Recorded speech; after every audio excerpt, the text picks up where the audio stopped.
The Tambach Formation is an early Permian geologic formation in central Germany, characterized by red to brown sedimentary rocks. It represents the oldest part of the Upper Rotliegend within the Thuringian forest basin. The formation records three distinct stages of sedimentation in a mountainous environment, starting with high-energy debris flows and braided rivers. Over time, sedimentation shifted to calmer conditions, depositing finer sediments like the Tambach sandstone. These sediments indicate a warm climate with alternating dry and rainy periods. The lack of permanent water bodies limited aquatic fauna, but plant fossils suggest a generally humid environment. The Tambach climate likely resembled a tropical savanna, with occasional sub-zero temperatures at night. The ecosystem of the Tambach Formation is unusual for its lack of aquatic animals such as xenocanthid sharks, Eriops or Diplocolus, which are otherwise common in early Permian red beds. This is best explained by its mountainous environment, isolated from the monsoonal lowland floodplains which deposited most of the red beds. In addition, the ephemeral nature of the Tambach Basin's lakes and rivers means that only aquatic animals adapted to such conditions, such as conchostricans, were able to flourish. A few insect wings were found. These animals were fairly numerous and resembled large flying cockroaches.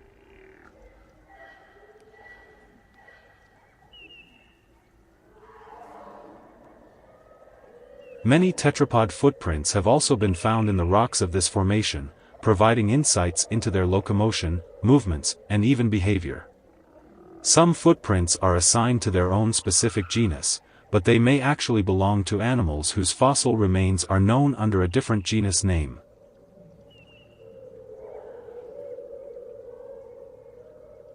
The ecosystem was humid enough to support a great diversity of amphibians, which at the time were the largest representatives of vertebrates. The trace fossil species Ichneotherium spherodactylum, from Bromacker in Germany, has been attributed to Orobates. A study in 2015 found that the genus was characterized by a long body and tail, with fairly short legs and a short skull compared to the more derived Diadectes. This indicates Orobates was less specialized for long treks compared to Diadectes. A three-dimensional digital reconstruction of the holotype specimen allowed further analysis of the postcranium. An analysis of the mobility of the hip joint of the reconstructed holotype indicated that its limb function was similar to that of modern salamanders.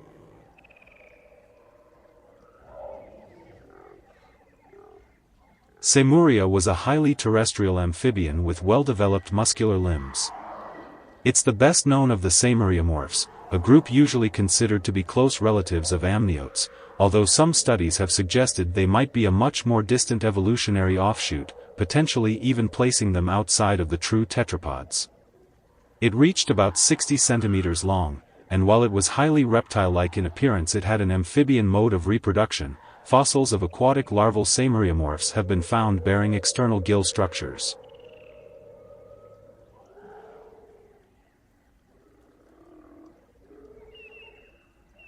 Diadectes was a heavily built animal, up to 3 meters long, with a thick-boned skull, heavy vertebrae and ribs, and short robust limbs. The nature of the limbs and vertebrae clearly indicates a terrestrial animal. Diadectes had a large otic notch and specialized teeth for an herbivorous diet, including incisors for nipping vegetation and molar-like cheek teeth for grinding.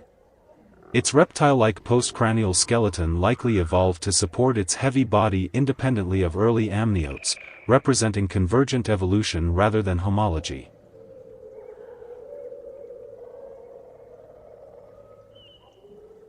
Georgenthalia is an amphibomid which is known from a small, complete skull.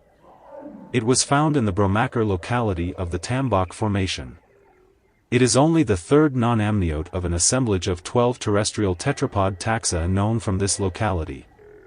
It is characterized by a broadly rounded skull with large orbits, a short postorbital length, and a unique keyhole-shaped external nares superficially resembling that of trematopod disaurophoids.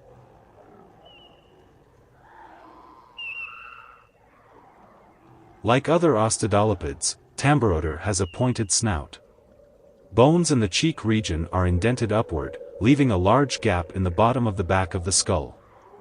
Tambaroter and other ostidolopids have prominent projections in the back of the lower jaws called retroarticular processes, which are not as well developed in other microsaurs.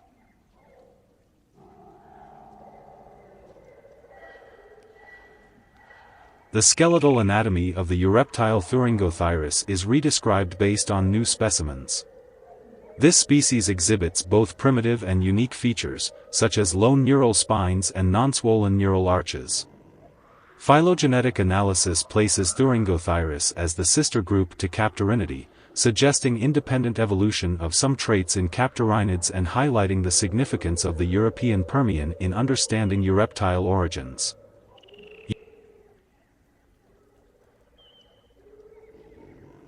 Eudibamus was a bolosaurid parareptile resembling a lizard but belonging to an extinct group related to true reptiles. It measured around 25 centimeters in length and is one of the earliest known examples of bipedal locomotion, likely running on its hind legs to escape predators. Its teeth suggest an herbivorous diet, so it wasn't chasing prey. Unlike some modern lizards, Eudibamus may have held its legs in a more upright posture, evolving a more energy-efficient way of running, similar to later bipedal animals like dinosaurs.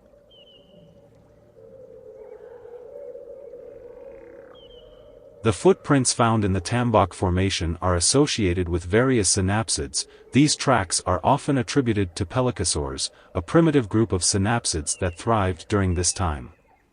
They suggest that many synapsids had a semi-erect posture, with legs positioned somewhat under the body, unlike the sprawling gait of reptiles. This provides clues about their movement efficiency and possible evolutionary trends toward more upright walking. A new genus and species of basal synapsid Cassidae, Martensius, is described based on 4 partial to nearly complete skeletons. This is the first Casside reported from Germany and is distinguishable by several unique and primitive features. Of the 4 specimens, only the smallest juvenile and the largest adult are nearly complete and include skull material, showing differences due to developmental stages. Notably, the dentition changes from insectivorous in the juvenile to omnivorous in the adult, highlighting an evolutionary shift in Casside diets.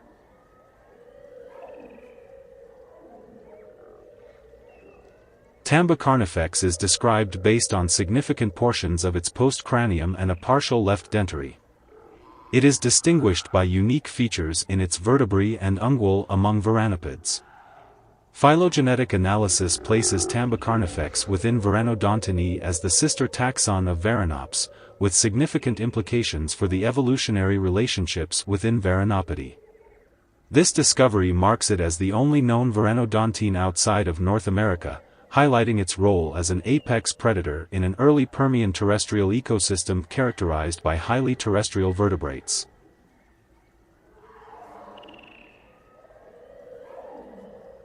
Most illustrations of Dimetrodon depict a large animal, but only a few species were that large. Many had a more reasonable size, and the species found in this formation was the smallest known of the genus.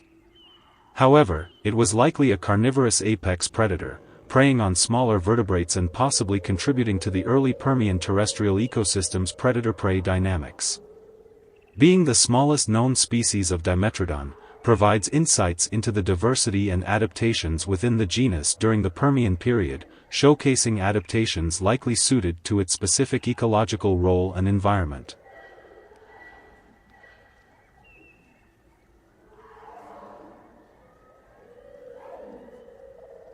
The vegetation found in the Tambach Formation in Germany reflects a diverse array of early Permian flora. Fossil evidence suggests a landscape dominated by ferns, horsetails, and lycopods, indicative of humid, swampy conditions. These plants played a crucial role in the ecosystem, providing habitats and food sources for the diverse amphibian and early reptile fauna of the time. The preservation of plant fossils in the formation offers valuable insights into ancient terrestrial environments and the evolution of plant communities during the early Permian period.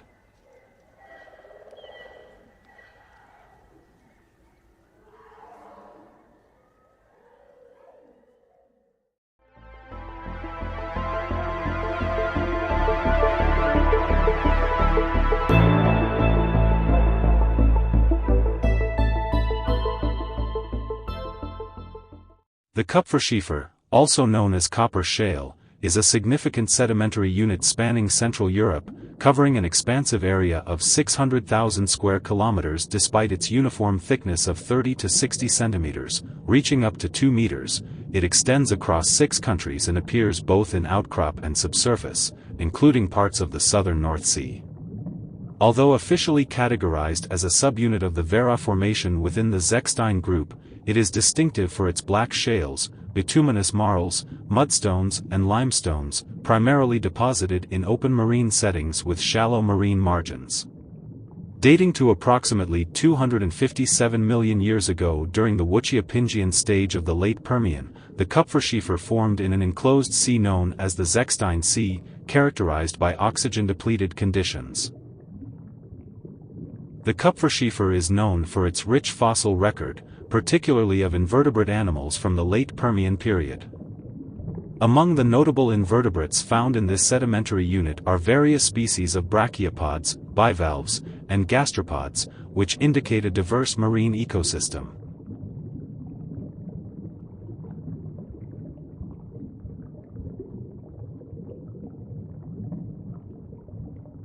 Since it was primarily an aquatic ecosystem, many fish fossils have been found in the rocks of this formation.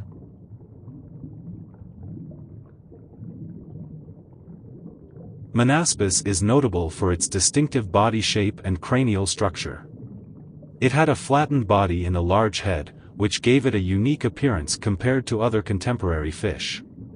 The presence of well-developed dermal denticles on its skin is also a distinctive feature. The study of Menaspis and its relatives helps researchers trace the evolutionary history of elasmobranchs, shedding light on the development of features such as tooth morphology and body plans in ancient marine environments. Its body shape and dentition suggest it was adapted for feeding on smaller fish and invertebrates, contributing to the dynamics of the food web.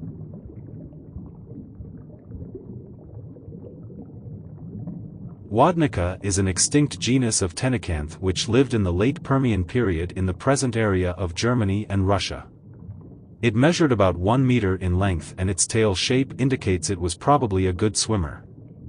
Internally, the cartilage skeleton is preserved on the fossil, which is fairly rare for fossilized shark-like chondrichthyans.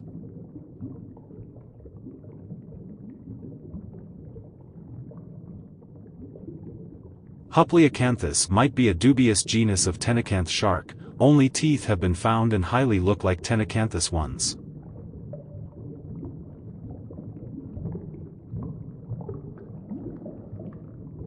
Ctenacanthus is characterized by its unique body shape and features, including elongated dorsal and anal fins, a flattened body and distinctive tooth morphology.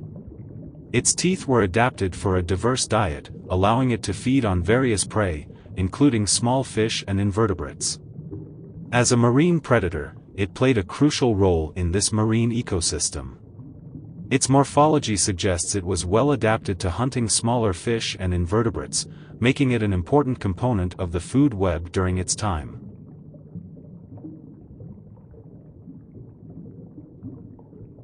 According to the fossils, Janassa had a body plan very similar to that of the modern skate.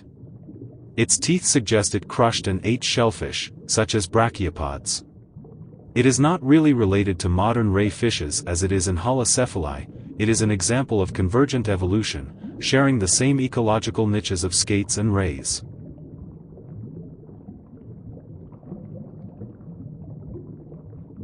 Palaeoniscum had a torpedo-shaped body 30 centimeters in length, with a deeply forked caudal fin and tall dorsal fin, indicating that it was a fast swimmer.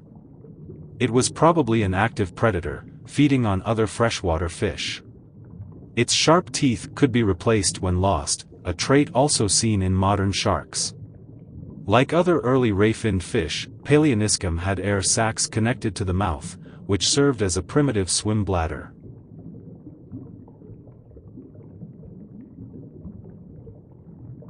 Dorypterus is a hypsosomatic bobacitraniiform with a high dorsal fin.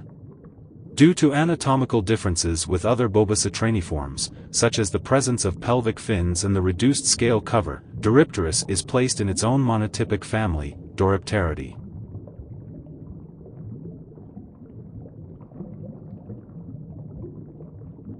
Platysomus was about 18 centimeters long, and shaped similarly to the discus fish, having the same flattened body and elongated dorsal and anal fins.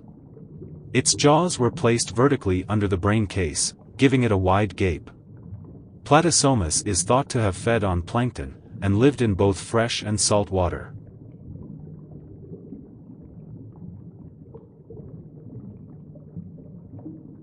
Coelacanthus bears a superficial similarity to the living coelacanth Latimeria, though it was smaller, and had a more elongated head.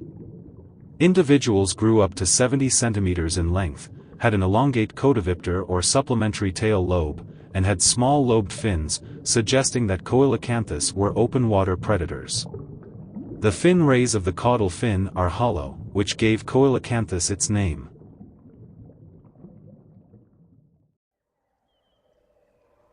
Weigeltisaurus features a skull and lower jaws adorned with horns and tubercles, including a prominent cranial frill on the parietal and squamosal bones.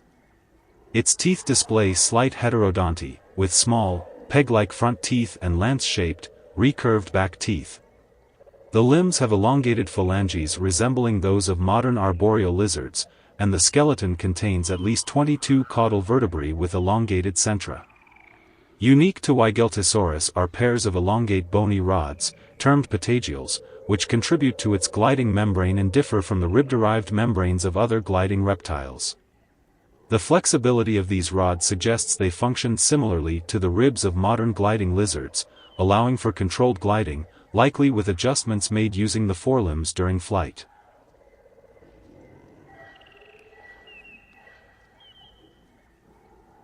Glaurung, as a member of the Weigeltisaurids, featured bony extensions on its body that likely supported a patagial membrane for gliding. Its skull was characterized by a distinctive crest formed by two large, rectangular horns extending from the parietal bones, known as caudal processes, which were wide and nearly as far apart as their bases. Unlike other Weigeltisaurids, the horns were relatively unornamented, while the jugal bones had prominent conical spines, suggesting that these traits were legitimate distinguishing features of adult Glaurung specimens rather than juvenile characteristics.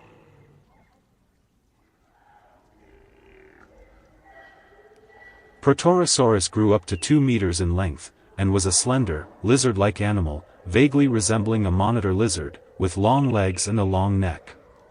Stomach contents of a specimen of Protorosaurus showed the presence of numerous ovules of the locally common Voltzialian conifer Ulmonea, which was unexpected given its unspecialized dentition of conical and unserrated teeth, which were assumed to represent a predatory lifestyle. Along with the coniferous ovules, several rounded pebbles were found in the body cavity. These may have functioned as gastroliths.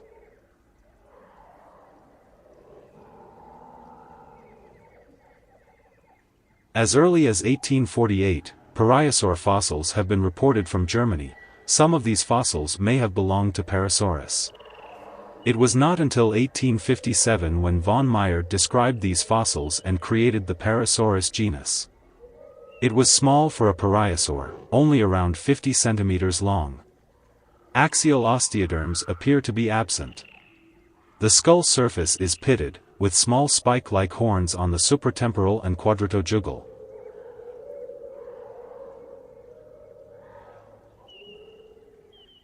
The Kupferschiefer Formation is known to contain a diverse array of plant fossils, primarily consisting of seed ferns, lycopods, and various types of ancient trees. These flora, indicative of a warm and humid climate during the late Permian period, contributed significantly to the formation's rich ecosystem and were essential in the development of coal deposits in the region.